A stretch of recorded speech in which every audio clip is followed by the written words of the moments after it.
First show टीन होता, म्हणजे miss teen कल्याण. मी माझ्या आपण राहत्या ठिकाणावरूनच स्टार्ट केलंय.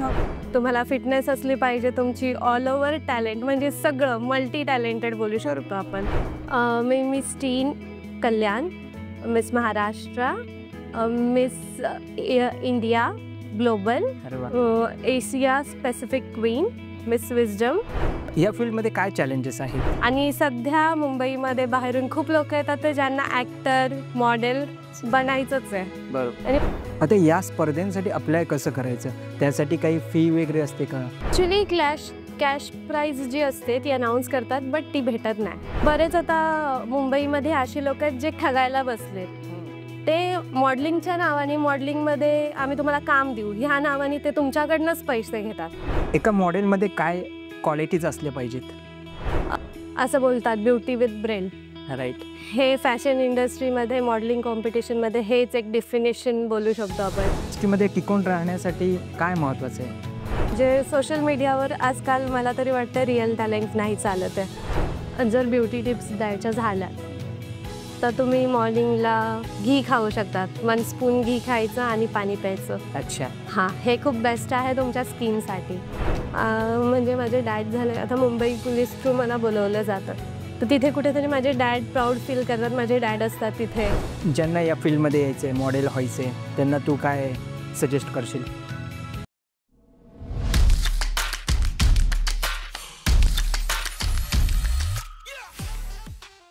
नमस्कार निकिता. नमस्कार. कशी आहेस? मी मस्त. तुझं या पॉडकास्टमध्ये मनापासून स्वागत आहे. तर आज आपण मॉडेलिंग या फील्डबद्दल बोलणार आहोत. तुझी मॉडेलिंगची सुरुवात कशी झाली? ॲक्च्युली बघायला गेलं तर माझी मॉडेलिंगची सुरुवात अशी ठरवून नाही झाली आहे, सडनली झाली. म्हणजे असं काही ठरवलं नव्हतं की मी ह्या फील्डमध्ये जाणार आहे, बिकॉज मी सुद्धा इंजिनिअरिंग स्टुडंट आहे. सो असं काहीच ठरलेलं नव्हतं. मी सिव्हिल इंजिनियर होती, लाईक मी माझी स्टडी करत होती. सो दॅट टाईम माझी एक फ्रेंड आहे जी फॅशन डिझायनर होती. सो तिने मला एका तिच्या स्कूलमध्ये, जे फॅशन इंडस्ट्री आहे त्यांच्यामध्ये एक इव्हेंट होता ज्याच्यामध्ये त्यांना त्यांचे ड्रेस शोकेस करायचे होते. तर त्यांनी मला तिथे बोलवलं. सो तो माझा फर्स्ट एक बोलू शकतो मुमेंट होता की जिथे मी स्टार्ट झाली. म्हणजे जेव्हा मला कळलं की ही फील्ड माझ्यासाठी असू शकते. सो तिकडून मला स्टार्ट झाला आणि मला ती प्रेरणा भेटली की मी यामध्ये काहीतरी करू शकते. ओके. तू आतापर्यंत बऱ्याच स्पर्धांमध्ये भाग घेतला आहे, खूप सारे टायटल्स जिंकली आहे. तर त्या स्पर्धेची प्रोसेस काय असते आणि त्याच्यासाठी काय प्रिपरेशन करावी लागते? बघायला गेलं तर सगळ्या स्पर्धेमध्ये वेगवेगळे लेवल्स असतात. आणि मी जसं स्टार्ट केलेलं, माझा फर्स्ट शो टीन होता, म्हणजे मिस टीन कल्याण. मी माझ्या आपण राहत्या ठिकाणावरूनच स्टार्ट केलंय. सो त्याच्यामध्ये फर्स्ट शोमध्ये एवढं काही प्रिपरेशन नव्हतं. बघायला गेलं तर एक एज वाईज होतं ते. तर त्यामध्ये मी जेव्हा गेली तेव्हा त्यांचं ग्रूमिंग होतं. सो आपल्याला ऑडिशन द्यायला जावं लागतं. तिथे ते लोक आपल्याला सगळे क्वेश्चन्स वगैरे विचारतात, आपली फिटनेस चेक करतात. म्हणजे ऑल ओव्हर तुम्हाला सगळं आलं पाहिजे. तसं होतं. आणि लाईक जसं लेवल अप होत गेली तसं कॉम्पिटिशन टफ होत गेलं. लाईक मी आता मी नॅशनल लेवलपर्यंत गेली. सो नॅशनल लेवलला जाताना आपल्या ऑल ओव्हर इंडियामधून मुली होत्या. तिथे मला 15,000चा टार्गेट होता. 15,000 मुली होत्या तिथे. सो त्यांना बीट करून पुढे कसं जाणार? सो त्याच्यासाठी तुम्हाला प्रत्येक गोष्टीमध्ये चांगलं असलंच पाहिजे. लाईक तुम्हाला फिटनेस असली पाहिजे तुमची, ऑल ओव्हर टॅलेंट म्हणजे सगळं मल्टी टॅलेंटेड बोलू शकतो आपण. तर सगळ्या गोष्टींमध्ये बीट करत मी तसं पुढे गेली. आणि ग्रूमिंग नो डाऊट आपल्याला स्वतःला पण तयारी करावी लागते त्याची खूप, आणि त्यांच्याकडून सुद्धा ग्रूमिंग असते. ओके. तू कोणकोणते टायटल्स जिंकली आहेस? मी miss teen Kalyan, miss Maharashtra, miss India global, Asia specific queen, miss wisdom. So असे 5-6 टायटल्स मी जिंकले. त्याच्यातले 3 टायटल माझे नॅशनल टायटल आहेत. अच्छा. अरे वा, खूप छान. या फील्डमध्ये काय चॅलेंजेस आहेत? ह्या फील्डमध्ये चॅलेंज असं की इन केस तुम्ही ही फील्ड जर जातात आहे तर स्पेशली तुम्हाला फॅमिली सपोर्ट पाहिजे. बरोबर. बिकॉज जर फॅमिली सपोर्ट नाही आहे तर खूप हार्ड जातं. बिकॉज बाहेर खूप जास्त कॉम्पिटिशन आहे तुमच्यासाठी. आणि सध्या मुंबईमध्ये बाहेरून खूप लोक येतात ते ज्यांना ऍक्टर मॉडेल बनायचंच आहे. बरोबर. आणि प्रत्येकजण हीच एक स्वप्न बोलू शकतो. प्रत्येकजण हे स्वप्न घेऊन येतं की मला मुंबईला जाऊन ऍक्टर बनायचंय. सो रोज आपल्या कॉम्पिटिशनला 100 लोक तरी येतात, 100 लोक तरी रोज येतात. व त्यांच्यामध्ये तुम्ही कसं उभं राहणार आणि तुमचं ती एक आयडेंटिफिकेशन कसं तुम्ही म्हणजे दिसून येणार, हे तुमच्यासाठी टफ जातं. तर त्याच्यासाठी तुम्हाला असं नाही की स्वतःत हिंमत पाहिजेच, बट फॅमिली सपोर्ट खूप इम्पॉर्टंट आहे. ओके. आता या स्पर्धेसाठी अप्लाय कसं करायचं? त्यासाठी काही फी वगैरे असते का? प्रोसेसिंग म्हणजे जे काही फी एंट्री फी वगैरे असते का? आणि जिंकल्यानंतर तुम्हाला काय मिळतं? ह्या ज्या स्पर्धा असतात त्यांना तुम्ही ऑनलाईन अप्लाय करू शकतात. एव्हरी 6 मंथ नंतर ह्या कॉम्पिटिशनचे निघतात, फाईल्स निघतात. सो तुम्ही ऑनलाईन अप्लाय करू शकतात. आणि भेटतं काय हे विचारत असतात. तर खरं सांगायचं तर काही नाही भेटत. फीज असते नो डाऊट. सगळे जेवढे पण तुम्ही कॉम्पिटिशन करता त्याच्यामध्ये तुमची ग्रूमिंग फीज वगैरे इन्क्लूड करून फीज घेतली जाते. बोलायला असं बोलतात की फीज नसते, बट असं काही नाहीये. बघायला गेलं तर नॅशनल कॉम्पिटिशनमध्येच माझे 1 लाख 2 लाख असे फीजमध्ये जातात. अरे बापरे. आणि टू बी ऑनेस्ट एक मिडल क्लास फॅमिलीसाठी हे अफोर्डेबल नसतं. सो ते थोडं माइंडमध्ये घेऊनच जावं लागतं. आत्तापर्यंत हे कोणी रिव्हील नव्हतं केलं, मे बी आत्तापर्यंत कोणी नाही केलंय. बट मी त्या केसमधून गेली आहे, मी त्या सिच्युएशनमधून गेली आहे. सो मी एक मिडल क्लास फॅमिलीमधली मुलगी आहे, तर मी सांगू शकते की हां, तुम्हाला त्या तयारीने पुढे जायचं आहे. बरोबर. बिकॉज एक टाइम असा येतो ना, तुमची तयारी खूप चांगली झालेली असते, बट फक्त ह्याच्यामुळे बसावं लागतं घरी. बरोबर. आणि टायटल मिळतो आणि काय मिळतं? कॅश प्राइस मिळते की? ॲक्च्युली कॅश प्राइज जी असते ती अनाऊन्स करतात, बट ती भेटत नाही.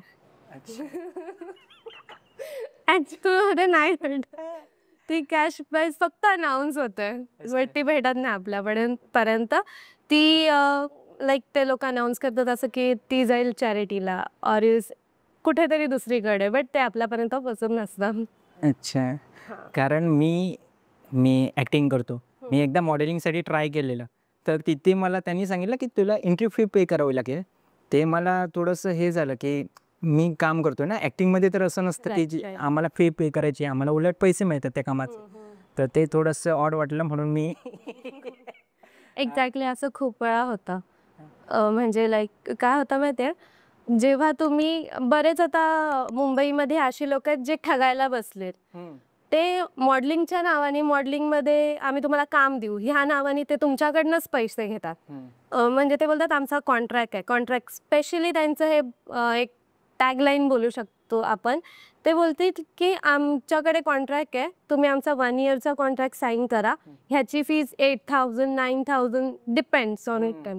काही पण फीज आहे, तर तुम्ही एवढी फीज भरा, पुढे आम्ही तुम्हाला मोठे मोठे ब्रँडचे कामं देऊ. बट तिथेच हे समजायचं की असं काहीच नसतं. जर तुम्ही एक मॉडेल आहात, तुम्ही एक वर्क करतात आहे, तर त्याचं तुम्हाला पे नाही करायचंय, ते तुम्हाला करणार आहेत. हां, एक्झॅक्टली. इथे खूप जण आणि ज्यांना माहीत नाहीये इंडस्ट्रीमधलं, तर इथे खूप जण चुकतात. कारण जे ब्रँड असतात ना, ते एजन्सीला पैसे देतात. त्यांचं एजन्सी सोबत टायप असतं. प्लस हे एजन्सीवाले काय करतात, ते मॉडेल्सकडून पण पैसे घेतात. दोन्हीकडनं पैसे घेतात आणि ते मॉडेल्सला काहीच नाही देत. इव्हन आजकाल तर फॅशन शोजमध्ये सुद्धा हेच होत आहे. म्हणजे फॅशन शो ऑर्गनाईज होत आहे, तिथे हार्डली मला वाटतं 3 ते 4 लोकांचं काम असतं. एक असतं मॉडेल, एक ऑर्गनायझर आणि एक फॅशन डिझायनर, जो त्या शोमध्ये शोकेस करतोय स्वतःचं. तर लिटरली तुम्हाला माहिती आहे की जे डिझायनर्स येतात ना, त्यांच्याकडून सुद्धा पैसे घेतले जातात. तुम्हाला आमच्या शोमध्ये पार्टिसिपेट करायचंय, तुमचं जर तुम्हाला वर्क शो करायचंय, तर तुम्ही आम्हाला पे करा. आणि फॅशन डिझायनर करतात सुद्धा ते. मी स्वतः हे खूप वेळा बघितलंय. आणि इवन मॉडेल्स लोकांसाठी हेच आहे, तुम्हाला फक्त वॉक करायचंय तर तुम्ही पे करा. का करणार मला हेच कळलं नाही कधी. जेव्हा तुमचं काम आहे तर ते तुम्हाला भेटलं पाहिजे, बट आजकाल होत आहे हे सर्व. पण तुला जी टायटल्स मिळाली आहे त्याचा तुला काय फायदा झाला का, म्हणजे तुझ्या ब्रँड बिल्डिंगसाठी? हो, नक्कीच झाला. एक प्रोफाईल बिल्डअप होत्या. राईट. जी प्रोफाईल म्हणजे मोस्टली जर तुम्ही असं काम केलं तर तुम्हाला लोक बघून सुद्धा इग्नोर करतील. बरोबर. बट माझ्या टायटल्समुळे मला हा एक फायदा आहे की मला कोणी इग्नोर नाही करू शकत, कारण की माझी प्रोफाईल तेवढी स्ट्रॉंगली बिल्डअप झाली आहे त्याच्यामुळे. तर त्याच्यामुळे मला कामं भेटतात. इन केस मी ऑडिशन द्यायला गेली, माझी प्रोफाईल चेक होते, तेव्हा मला काम भेटतात. Right right. एका मॉडेलमध्ये काय क्वालिटीज असल्या पाहिजेत? शार्पनेस स्पेशली, कारण जेव्हा तुम्ही स्टेजवर जातात तेव्हा तुम्हाला स्वतःला डिफाईन करता आलं पाहिजे. राईट. जर तुम्ही त्यांना समजून दाखवलं की तुम्ही काय आहेत आणि तुमच्यामध्ये किती गट्स आहेत की तुम्ही ती लेवल क्रॅक करू शकतात, तर नक्कीच होईल हे सगळं पॉसिबल. आणि मॉडेल्समध्ये ते असलं पाहिजे, कारण जे आपल्या समोर जजेस बसतात ना, ते तुम्हाला नाही ओळखत आणि त्यांना तुम्हाला स्वतःला समजून द्यायचं आहे की तुम्ही काय आहेत. जेव्हा त्यांना ते समजेल तेव्हा नक्कीच पुढे त्यांना तो स्पार्क दिसला पाहिजे. राईट. तुमच्यात तो कॉन्फिडन्स असला पाहिजे. हां, प्लस तो स्पार्क म्हणजे एक क्लिकमध्ये त्यांना दिसतो. आणि ओके, अजून असे काही क्वालिटीज आहेत ज्या क्वालिटी म्हणजे मल्टी टॅलेंटेड असलं पाहिजे, बिकॉज असं बोलतात ब्युटी विथ ब्रेन. राईट. हे फॅशन इंडस्ट्रीमध्ये, मॉडेलिंग कॉम्पिटिशनमध्ये हेच एक डेफिनेशन बोलू शकतो आपण. कारण की जेव्हा मॉडेलिंग करायला जातात तुम्ही, तर तिथे नो डाऊट की तुम्हाला फक्त तुमची ब्युटी बघितली जाते, तुमचा ब्रेन कसा वर्क करतो, तुम्ही काय बोलतात ते, तुम्ही किती इंटेलिजंट आहात, तुम्ही स्ट्रॉंग आहात का नाही, किंवा तुम्ही काय काय करू शकतात, हे सगळं ऑल ओव्हर बघितलं जातं. इव्हन कुकिंगपासून ते तुमच्याकडून पुशअप्स पण मारून घेतील, म्हणजे मला ते आलं पाहिजे. हां, फॅशन इंडस्ट्रीमध्ये टिकून राहण्यासाठी काय महत्त्वाचं आहे? फॅशन इंडस्ट्रीमध्ये जर तुम्हाला आत्ता टिकून राहायचं आहे ह्या सिच्युएशनला, म्हणजे आत्तासाठी, तर मला वाटतं तुम्हाला शांत नाही बसलं पाहिजे. काही ना काही रेग्युलरमध्ये करावंच लागणार, बिकॉज कॉम्पिटिशन खूप जास्त आहे. आणि ह्या कॉम्पिटिशनमध्ये टिकणं म्हणजे खूप रेअरली पॉसिबल आहे. सो जर तुम्ही ट्राय करता ते नवीन नवीन लोकांशी ओळख करा. स्पेशली ते खूप तुम्हाला, आता मी जिथे पण जाते तर मला खूप म्हणजे लोक भेटतात, तर तुम्हाला तिथे नवीन नवीन लोकांशी भेटायचे, त्यांच्याशी ओळख करायची, त्यांच्या काही गोष्टी जाणून घेणं आणि आपल्या काही गोष्टी त्यांच्यापर्यंत पोहोचवणं हे खूप इम्पॉर्टंट आहे. राईट. जर त्यांना कळलं की तुमच्यामध्ये काय कॅपॅबिलिटी आहे, तर ते नक्कीच तुम्हाला पुढे विचार करतील. आणि हीच एक बोलू शकतात की मला पण काही वेळा असंच होतं, मी काही लोकांना भेटली आहे इनडायरेक्टली डायरेक्टली, तर त्यांच्या थ्रू मला बरीच कामं आली. Right right. Social media presence पण इम्पॉर्टंट आहे ना त्यासाठी? हो, बट सोशल मीडिया आता सध्या दुसऱ्या लेवलवर पोचलाय. अच्छा. तुम्हाला पण ते माहितीच असेल. म्हणजे सोशल मीडियावर आजकाल मला तरी वाटतं रिअल टॅलेंट नाही चालत आहे. आणि प्लस मी म्हणूनच, मला खूप लोक बोलतात की तुझा सोशल मीडिया ग्रो कर, बट मी तेवढं त्या साईडला नाही आहे. बिकॉज मी बघते ना, तर मला जो एक ऑडियन्सचा लुकआउट आहे तो नाही पटत सोशल मीडियाचा. म्हणजे तुम्ही जर रिअल टॅलेंट दाखवतात, एक खूप छान डान्सर आहे आणि एक रील डान्सर आहे, तर लोक त्या छान डान्सरला नेहमी इग्नोर केलाय. राईट. आणि बघायला गेलं तर एक रिअल कंटेंट बोलू शकतो आपण, रिअल कंटेंट लोक नाही बघत आहे. लोक लिटरली म्हणजे काही पण, आता मी ना एका शूटसाठी गेलेली सातारा साईड, तर तिथे मी एक माझ्यासोबतच काम मध्ये होती, को आर्टिस्टच होती ती पण. सो ती मला बोलली की म्हणजे तुझं काय, तू काय करते, असं तसं मी सांगितलं. देन मी तिला, मला समजलं की ती इन्फ्लुएन्सर आहे. मी विचारलं तू काय कंटेंट बनवते, नॉर्मली ह्याच्या. तर ती काय बोलली असेल माहिती आहे, मी तिचा कंटेंट बघितला, ती फक्त बाळा बोलते तिच्या व्हिडिओमध्ये. बाळा तू जेवला का रे, बाळा तू खाल्ला का, बाळा तू कसा आहेस. आणि त्या गोष्टीला लोक पुढे घेऊन जातात. आणि जे खरंच काही काम करतात आहे किंवा खरंच काहीतरी लोकांपर्यंत पोचवायचा प्रयत्न करतात, त्यांना कोणीच नाही बघत आहे. मग ह्या गोष्टी मला कुठेतरी सोशल मीडियाच्या चांगल्या नाही वाटत. Right right. सो त्याच्यामुळे मला असं वाटतं की जर मी जे करते ते मला माहिती आहे मी काय लेवलमध्ये करते, तर ते माझ्यापर्यंत आहे आणि माझ्या कामातून लोकांना कळतं, तेवढं माझ्यासाठी काफी आहे. ज्यावेळी मी तुझी प्रोफाईल बघितली ना, त्यावेळी मला पण आश्चर्य वाटलं की तू म्हणजे जेवढी तुझी प्रोफाईल स्ट्रॉंग आहे, जेवढी तू कामं केली आहेस किंवा तू टायटल्स जिंकली आहेस, त्या मानाने तुझे फॉलोअर्स कमी आहे. किंवा तू जे डान्सचे वगैरे व्हिडिओज टाकतेस खूप छान असतात, पण त्या मानाने तेवढं हे नाही आहे, म्हणजे फॉलोअर्स नाही आहेत असं मला वाटतं. आता कसं मुलींच्या बाबतीत सांगितलं तर मी नॉर्मल व्हिडिओज टाकते. लोकांना पाहिजे असतात ते व्हिडिओ वेगळे असतात. त्याच्यामुळे असू शकतं ते. बट हेच आहे सोशल मीडिया सध्याच्या सिच्युएशनला. ओके. मॉडेलिंगमध्ये तुमचा लुक, तुमचा फिटनेस खूप इम्पॉर्टंट आहे. तो तू मेंटेन ठेवण्यासाठी काय करते? मी वर्कआउट करते त्याच्यासाठी. मी हेल्दी खाते. स्पायसी मी नाही खात आणि ऑइलीसुद्धा नाही खात. जे नॉर्मल म्हणजे नॉर्मल फूड खावं. घरातलं आपलं जे नॉर्मल जेवण आहे ते खूप इम्पॉर्टंट आहे, नाहीतर तुम्हाला टॅबलेट्स घ्यावे लागतील. टू बी ऑनेस्ट, आपल्या घरचं जे जेवण असतं त्याच्यामध्ये खूप प्रोटीन्स आणि विटॅमिन्स असतात आणि लोकांना असं वाटतं की त्याच्यामध्ये नसतात. सो लोक जातात एकदम बॉइल्ड अँड ऑल ते खायला जातात. बट नाही, आपलं जे रेग्युलर जेवण आहे घरातलं ते खूप इम्पॉर्टंट आहे आपल्या बॉडीसाठी. अदरवाईज नाही तर तुम्हाला टॅबलेट्स घ्यावे लागतात प्रोटीन्सच्या, विटॅमिन्सच्या, जे मल्टीविटॅमिन्स. तर माझ्या मते त्याच्यापेक्षा जास्त आपलं घरचं जेवण आहे. हां, पण मग त्याच्यामध्ये तुम्ही थोडेसे चेंजेस करू शकता. म्हणजे जसं थोडं स्पायसी कमी करायचं आणि ऑइली कमी करायचं. तर थोडे थोडे थोडे चेंजेस आहेत जे तुम्हाला करावे लागतात. आणि जर ब्युटी टिप्स द्यायच्या झाल्यास तर तुम्ही मॉर्निंगला घी खाऊ शकतात. 1 स्पून घी खायचं आणि पाणी प्यायचं. अच्छा. हां, हे खूप बेस्ट आहे तुमच्या स्किनसाठी. ओके. आणि डिटॉक्स वॉटर पिऊ शकतात. म्हणजे चिया सीड्स असतात ते वॉटरमध्ये टाकून ते पिऊ शकतात. त्याच्यामध्ये आपण काकडी टाकू शकतो. काय बोलतात त्याला, पुदिन्याची पानं. सो ते टाकून आपण ते पिलं तर त्याच्याने बॉडी डिटॉक्स शांत राहते, बॉडी थंड राहते. ओके. आणि डाएट आणि हे वर्कआउट वगैरे करायचं? हो, वर्कआउट खूप इम्पॉर्टंट आहे. तुम्हाला जर डेली टाइम नाही भेटत तर तुम्ही वीकमध्ये 4 वेळा तरी वर्कआउट केलंच पाहिजे. वर्कआउटमध्ये काय करते तू? सगळं करते. अच्छा, म्हणजे जिममध्ये जाऊन प्रॉपर करते की योगा वगैरे असं? ॲक्च्युली योगा पण करते आणि जिममध्ये जाऊन सुद्धा करते. ओके. बट योगासाठी कसं प्रॉपर तेवढा टाइम रोज द्यायला लागतो, तर ते पॉसिबल नाही होत. बट मी जिम वर्कआउट तर रेग्युलर ठेवते. अच्छा. तू बऱ्याच म्युझिक अल्बममध्ये कामं केली आहेस, तर तो एक्सपिरियन्स कसा आहे? एक्सपिरियन्स बोलायला गेलं तर खूप छान होता. तुम्हाला नवीन लोक भेटतात, नवीन नवीन गाणी. प्रत्येक गाणं म्हणजे मी हिंदी गाणं केलंय, मी मराठी केलंय.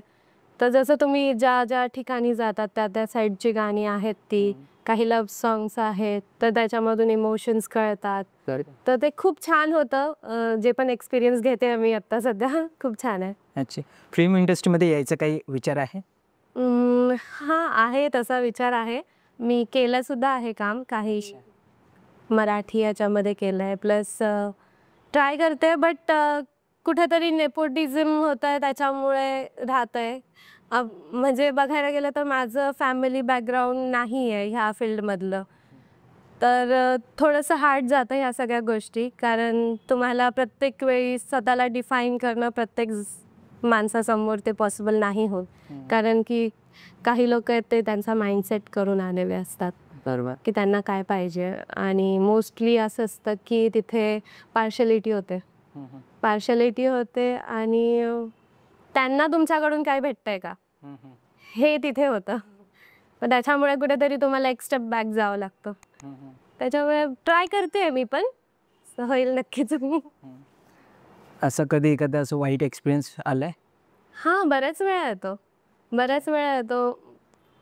म्हणजे तुमच्यावर डिपेंड करतं बट तुम्ही कसं राहतात. राईट. कारण सगळ्या फील्डमध्ये तुम्हाला हा एक्सपिरियन्स येणार. राईट. असं नाही बोलू शकत की ॲक्टिंगमध्ये येतो, मॉडेलिंगमध्ये येतो. राईट. तुम्ही एका ऑफिसमध्ये जरी काम करता, तुम्ही हॉस्पिटलमध्ये काम करता, तुम्ही कुठे पण करताय तर तुम्हाला तो एक्सपिरियन्स येणारच आहे. बरोबर. बट डिपेंड करतो तुम्ही कसं राहतात. राईट. जर तुम्हाला स्वतःवर तेवढी हिंमत आहे, तुम्ही बोलू शकतात किंवा तुम्ही तुमची साईड घेऊ शकतात, तर तुम्हाला कोणी काही नाही करू शकत. राईट. आणि वाईट एक्सपिरियन्स तर नो डाऊट ट्रेनमधून येता जाताना पण येतात. ज्यांना या फील्डमध्ये यायचं आहे, मॉडेल व्हायचं आहे, त्यांना तू काय सजेस्ट करशील? मी एवढंच सजेस्ट करेल त्यांना, जर त्यांना खरंच मनापासून व्हायचं आहे ना, तर नक्की ट्राय करा. कारण स्कोप खूप आहे आणि जर तुम्ही तो 100% तुमचं द्यायला तयार आहेत ना, तर नक्की तुम्ही पुढे जाणार. ओके. तुझे कोणते पुढचे प्रोजेक्ट्स किंवा स्पर्धा वगैरे आहेत? माझं आता इंटरनॅशनल आहे. मी इंडियाला रिप्रेझेंट करणार आहे अरे वा. लवकरच आणि मी सिलेक्टेड सुद्धा आहे त्यासाठी. सो लवकरच होईल ते पण. आता माझं सध्या ट्रेनिंग चालू आहे त्याचं. तर नक्की कॉंग्रॅच्युलेशन. आता ही फील्ड आहे, ॲक्टिंग असेल, मॉडेलिंग असेल, त्यांना घरच्यांचा काही वेळा सपोर्ट नाही मिळत, मुलींना स्पेशली. तर तू मुलींना, जे तुझ्या एजचे मैत्रिणी असतील किंवा त्यांचे फॅमिलीज असतील, त्यांना तू काय हे सांगशील? मी एक माझा स्वतःचा एक्सपिरियन्स शेअर करू का? जेव्हा मी स्टार्ट केलं ना, तर माझे डॅड मुंबई पोलीसमध्ये आहेत. अरे वा. हे मी सांगू शकते. सो त्यांचं, माझ्या डॅडचं स्टार्टपासून असं होतं की तुम्ही चांगलं अभ्यास करा आणि तुमचा जॉब बघा. ही जी लाईन होती ती पहिले तेवढा सपोर्टिव्ह नव्हते, कारण सगळ्यांना असं वाटायचं की ह्या फील्डमध्ये काहीच नाही आहे, स्पेशली नॉर्मल किड्ससाठी तर काहीच नाही आहे. जर तुमचं त्याच्यामध्ये फॅमिली बॅकग्राऊंड आहे तर तुम्ही होऊ शकतात, बट तुम्ही नॉर्मल किड आहे, तुम्हाला कोण विचारणार आहे, असं वाटायचं पहिलं सगळ्यांना. आणि सेम थिंग माझ्यासुद्धा फॅमिलीची होती की ह्याच्यात काय करणार आहे तू. बट माझं असं माइंडसेट झालेला की नाही, मला करायचंच आहे, मला करायचंच आहे. सो माझा फर्स्ट शो होता आणि माझी बहीण आहे, मोठी बहीण आहे, तिचं एंगेजमेंट होती तिचं. सो त्या दिवशीच आणि तो शो होता. म्हणजे तिची एंगेजमेंट होती रात्री आणि माझा शो सुद्धा त्याच रात्री होता. अच्छा. आणि तो दिवस माझ्यासाठी खूप टफ होता, कारण एक साईड माझी फॅमिली होती आणि एक साईड मी जस्ट स्टार्ट केलेलं आणि माझं करिअर लाईन आली ती. सो तेव्हा असं होतं की फॅमिली बोलत होती की तुला फॅमिलीची काही गरजच नाही आहे, किंवा असं होतं ना, थोडंसं इमोशनली ब्लॅकमेल फॅमिलीकडून होतं, तसं झालं. आणि माझं झालं की आता मी एवढ्या लोकांमधून मी आली आहे, सिलेक्ट झाली आणि मी नाही जाणार तर कसं चालेल. मी गेली आणि माझ्या मागे घरी खूप काही झालं, म्हणजे बोलू शकतो की त्यांच्यामध्ये ताणतणाव झालं काही. बट जेव्हा मी रिटर्न आली ना, तेव्हा मी टायटलसोबत रिटर्न आले. सो मी घरी गेल्यावर सगळ्यांचं, म्हणजे पहिले तर सगळे असे रागाने असे बघत होते माझ्याकडे, बट जसं त्यांना दिसले, माझे क्राऊन दिसला आणि सगळं दिसलं, तर तसे सगळे खुश झाले, म्हणजे सगळे खुश झाले. आणि तो माझ्यासाठी टर्निंग पॉईंट बोलू शकतो. ओके. की माझ्या फॅमिलीने सपोर्ट करायला स्टार्ट केलं. आणि एक टाईम असा आला की माझी फॅमिली आज मला स्वतः घेऊन जाते सगळीकडे. अरे वा. हां. म्हणजे माझे डॅड झाले, आता मुंबई पोलीस थ्रू मला बोलवलं जातं, तर तिथे कुठेतरी माझे डॅड प्राऊड फील करतात. माझे डॅड असतात तिथे आणि ते प्राऊड फील करतात की यार माझे जे सिनियर आहेत ते माझ्या मुलीला विचारतात आहे. राईट. तर त्यांचा जो प्राऊड मुमेंट मला बघायला वाटतं, लिटरली त्यांच्या डोळ्यात पाणी असतं नेहमी त्या मुमेंटला. तर मला नक्की वाटतं, जर तुम्ही तुमच्या फॅमिलीला हे प्रूव्ह करून दाखवलं की तुम्ही करू शकता, तर तुमची फॅमिली नक्की तुम्हाला सपोर्ट करणार. थोडासा टाईम लागेल, प्रत्येक गोष्टीला लागतो थोडासा टाईम, बट जर तुम्ही प्रूव्ह केलं तर ते नक्की तुमच्यासोबत उभे राहतील. राईट. आता आपण एक ना रॅपिड फायर राऊंड घेऊया. ओके. तुझा आवडता फॅशन ब्रँड? माझा आवडता फॉरएव्हर. अच्छा. मॉडेलिंग की ॲक्टिंग? मॉडेलिंग. तुझं ड्रीम डेस्टिनेशन? Dream destiny. तुझं फेवरेट सॉन्ग? माझं फेवरेट सॉन्ग, मला 19चे सॉन्ग आवडतात. राईट. हां, मला पण. तर मला ते सॉन्ग सगळेच आवडतात 19चे. म्हणजे मी वाईब करते त्याच्यामध्ये. काम करताना सुद्धा नाचेल मी त्याच्यावर. अच्छा अच्छा. कोणत्या कलाकारासोबत काम करण्याची इच्छा आहे? राजकुमार राव. अच्छा. Because he is very talented. Yes yes. Right. Who is most inspiring person for you? Inspiring person for me, guess my mom. की बिकॉज म्हणजे हे कॉमन आन्सर आहे, खूप लोक देतात, बट बघायला गेलं तर त्यांचं स्ट्रगल हे खूप इन्स्पायर करतं. आपल्याकडे एवढं सगळं आहे तरी आपण बोलतो की आम्हाला प्रॉब्लेम आहे. त्यांच्याकडे त्यांनी जो स्ट्रगल केलाय त्याच्यातून खूप काही शिकायला भेटतं. Right right. म्हणून तर फिटनेस सिक्रेट काय आहे तुझं? माझं फिटनेस सिक्रेट नेहमी हसत राहा, पॉझिटिव्ह राहा, जास्त स्ट्रेस घेऊ नका. बिकॉज स्ट्रेस आपण घेतो, तो सुद्धा आपल्या बॉडीवर रिॲक्ट करतो. राईट. आणि आजकाल मुलींमध्ये PCOD, PCOS हे सगळं वाटतं. त्याचं एक कुठे ना कुठे हा सुद्धा पॉईंट आहे, कारण मुली खूप स्ट्रेस घेतात. सो मला असं वाटतं स्ट्रेस कमी घेतलं पाहिजे आणि नेहमी पॉझिटिव्ह राहिलं पाहिजे आणि नो डाऊट वर्कआउटसुद्धा केलं पाहिजे. राईट. पारंपरिक लुक की वेस्टर्न लुक? पारंपरिक. एका शब्दात निकिता पोटे कशी आहे? एका शब्दात म्हणजे तुझ्याबद्दल तुझं वर्णन कसं करशील? बबली. ओके. बबली. छान. सगळ्यांची फेवरेट. फॅमिलीमध्ये, बाहेर सगळ्यांची. ओके. थँक्स निकिता, तू वेळ देऊन इकडे आलीस. खूप गोष्टी शिकायला मिळाल्या तुझ्या कडून, खूप गोष्टी समजल्या. तुला तुझ्या पुढील वाटचालीसाठी NP क्रिएशनच्या टीमकडून खूप साऱ्या शुभेच्छा.